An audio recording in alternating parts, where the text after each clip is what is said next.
and welcome back to my channel. So today I thought of talking about how I got into modeling and how I now work as a full-time model, the pros, the cons, what you should know, and yeah, just how it is. Just to give you all a quick little like background of what brands I work with. I work with brands such as Boohoo, ASOS, and I did a campaign for ASOS with Too Faced, Nelly.com, and then I've worked with Quiz Clothing, Misguided.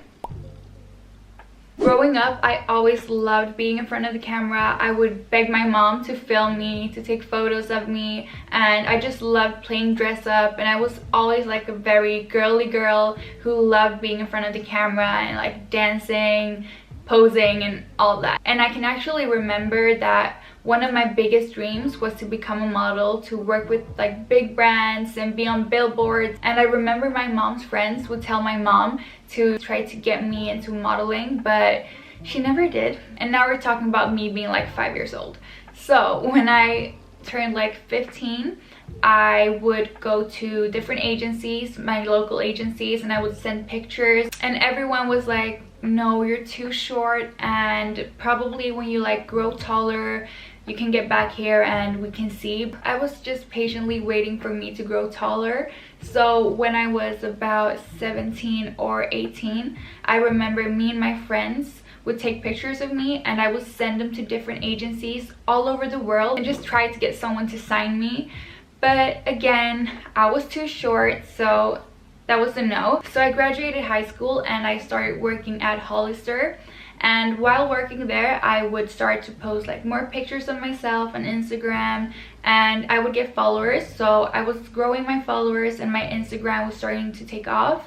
And by me getting followers, I was obviously getting more exposure. Different agencies would reach out to me and we would talk, and they would be like, oh, we really love your look. And I would tell them like my height and they would be like, no. I would just move on with my life again. But in the back of my head, I was like, okay, so all of these different agencies are reaching out to me, and yeah, I may not have the height, but there is something, and I felt like I had the potential. So I was just like, okay, it is gonna happen. I'm not giving up on this dream, but maybe not now, but eventually I know that something will happen. This right here will make sense later on in the story, but growing up, I've always been very skinny, slim, petite, and always like the small girl. I always had a very hard time gaining weight, and I was that girl that could eat whatever I wanted and never gain a pound. Until like 1.5 years ago, I gained 35 pounds. Don't ask why. I myself don't know why. So yeah, I was a bit heavier, and by this time I still did my like Instagram influencing thing, but I was not really feeling myself, so I could not really post a lot of like full body pictures. So it would mostly be like my face and like selfies where you couldn't see my body. That made me kind of put the modeling thing on hold because I did not see any potential whatsoever, and I was just like, again, not feeling myself. And then one morning when I woke up, I had gotten a DM from someone from the agency Wilhelmina Models, and his name was Cameron. Sorry for interrupting the video, I just had to address this real quick. If you ever get a DM or a mail like that, always make sure to do your research before even answering, because you never know with people on the internet. There are crazy people out there and you do not want to get scammed, so do your research and stay safe. And I can actually insert the print screen here of the DM. I answered him and we started talking over mail, and I remember taking like probably a week for me to get back to him because I was not feeling myself, and like taking pictures, full body pictures, I was just like, I know that I'm not gonna get this contract, so why am I even responding?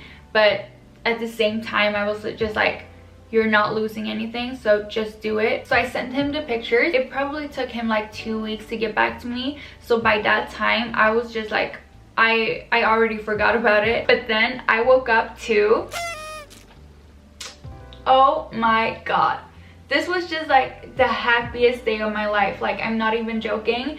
I've been wanting this for such a long time, and it finally happened. I gathered all of my friends, we went out for a dinner, we had sushi, we celebrated, and I was so happy. And then 2 days later I went to London because that is where the agency is based, and that was my first time flying by myself, going somewhere all alone. I was so scared and so nervous, but it went really good. I met the agency, everyone was so nice, really just like welcoming, and we took some Polaroids, which is when you take pictures in front of like a white wall. You should wear like very minimal makeup to no makeup. They take those pictures so they can send them to clients just to see if anyone wants to book you. So let me just show you my first Polaroids versus my latest ones. So these are my first ones and those are my latest ones.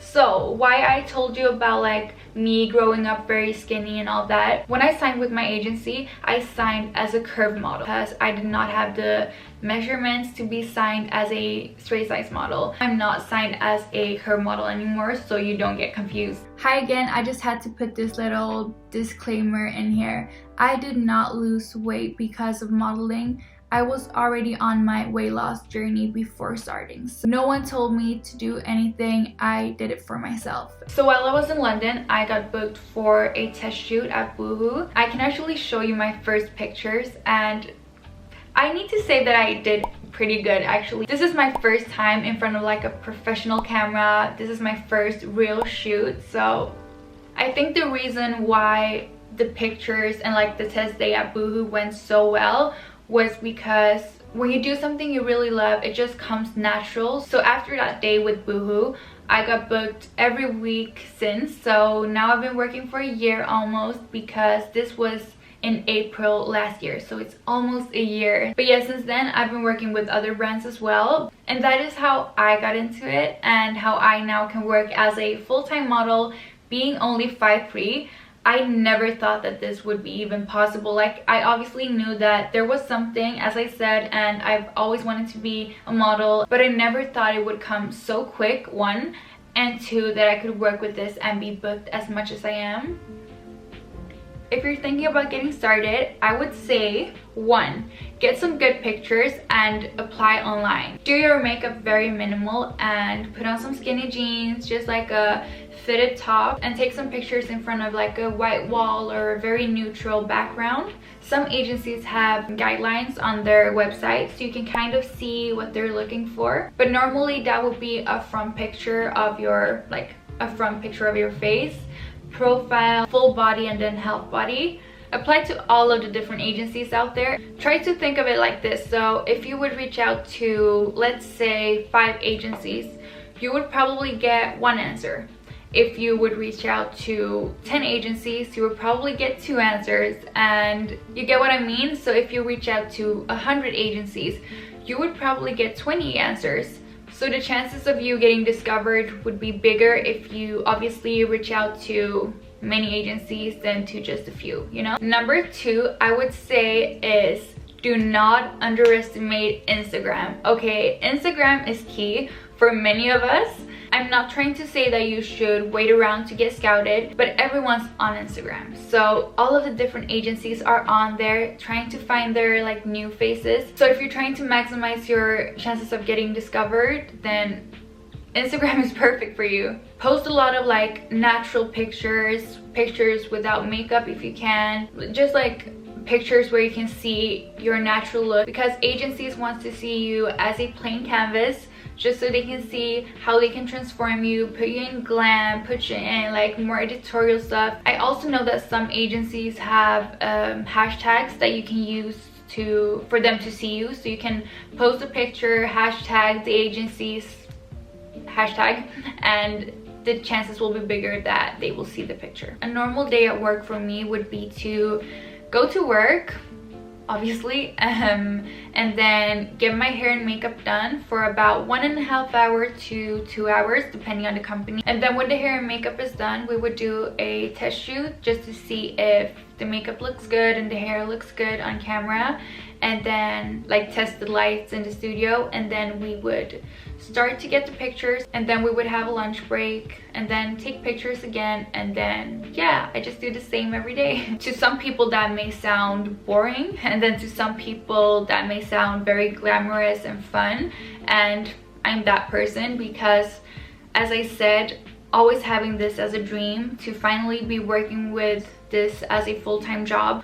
What is the quote now again? If you do what you love, you're not gonna work a day in your life. But yeah, I've met models that don't enjoy it as much as I do, so it really just depends, you know? And I would say that modeling is not for everyone because the lifestyle is very, very different from having a normal job. I have friends that are the most gorgeous people on earth. Like, I've never seen such perfect faces, but they could never work as models because it's just like, it's not a lifestyle for everyone. One thing that I actually did not know before I got into it is that you have to be really independent because you are sleeping by yourself every night at different hotels. You need to know which time you need to check out and need to check in for the new like flight you're taking the next day. And then on top of that, you always have to be on your best because you will meet new people every day, if that is a makeup artist or a stylist. So you always have to be in a good mood and always showing your best sides because that is the first impression of you, and you always want to make a good impression so that you can get booked again. And it's a lot more to it than just looking pretty and being in front of the camera. You need to have very thick skin, and that also comes with time. But let's say if you would work in customer service, you would get rated on your knowledge, how helpful you were, and yeah. But if you work as a model, then it's different because you obviously work with your appearance, so you will see yourself from all the different angles and you will just see flaws that you didn't know were there. And for example, I did not know that I had, not that this is like a flaw, but I did not know that I had a birthmark here until I started modeling. So yeah. And a lot of times you're in clothes that you normally wouldn't wear. You're not really comfortable with the makeup always, and then you need to be feeling yourself so you can get good pictures. So it's all about like in here convincing yourself that, I don't know, but you just need to have your head high and always remember who you are because it is a very, very rough industry. I've grown so much being by myself and flying everywhere and, you know, just meeting new people and speaking English with everyone when it's not my first language. And why I'm touching on this is because I just think that you need to be aware of how the industry kind of is, and it's not just like going, getting pictures and then getting paid and then going home. One thing that I also think is very important to address is that model does not equal with beautiful, and beautiful does not equal with models. So what I'm trying to say is that just because you can't be a model does not mean in any way that you're not beautiful. And what's amazing is that the industry is changing every day. Like I could not work as a full-time model 5 years ago. A lot of things that were considered as not attractive to the industry back then could be now. As hypocritical as this may sound, it's not all about the looks. You need to have something to bring, like something more to bring to the table than just a pretty face. I would almost say that it's like 50-50 personality and then looks, because it's very important that you have like good vibes that you're sending out and that you have a good personality and just like being a nice person. By the way, sorry if I've been like all over the place, but as cliche as this may sound, I just wanted to state that do not let anyone tell you that you can't. If you believe in it yourself, do it, try it, like test it out, and do not give up. Because for me, it did not happen easy, but then when it happened, it all just went so smooth. And that is again because I do what I love now, so it just falls natural for me. It's all about finding someone that believes in you and sees potential and wants to make you grow and make you the best that you can be. Now that I have an agency that really believes in me and really just pushes me and always wants me to do the best. I don't know if I make sense right now, but I think you get what I'm trying to say. So yeah, I hope I covered most of it, and if there's anything you want to know, just ask me and I will try my best to answer. Smash it now, and good luck on your journey, and thank you so much for watching my video, and I will see you in my next one. Bye.